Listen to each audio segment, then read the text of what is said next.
अस्सलामुअलैकुम नाज़रीन, PC world news से मैं हूं रिदा सिंधु। रुख करेंगे फैसलाबाद का। डिप्टी कमिश्नर मोहम्मद अली की हिदायत पर तहसील सदर के मुख्तलिफ इलाकों में दफा 144 पर अमल दरामद के एहसास को उजागर करने के लिए फ्लैग मार्च किया गया।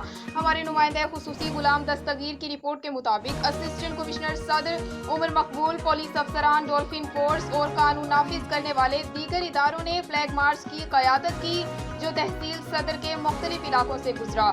असिस्टेंट कमिश्नर सदर ने बताया कि कोरोना के फैलाव के हवाले से तहसील भर में निशानदही किए गए हॉट स्पॉट्स इलाकों में दफा 144 पर अमल दरामद कराने के लिए तहसील इंतजामिया सरगर्म अमल है। उन्होंने शहरियों से कहा कि वो कोरोना के फैलाव को रोकने के लिए एहतियाती तदाबीर पर अमल दरामद जारी रखें, जबकि कारोबारी हजरात SOPs की पाबंदी करें।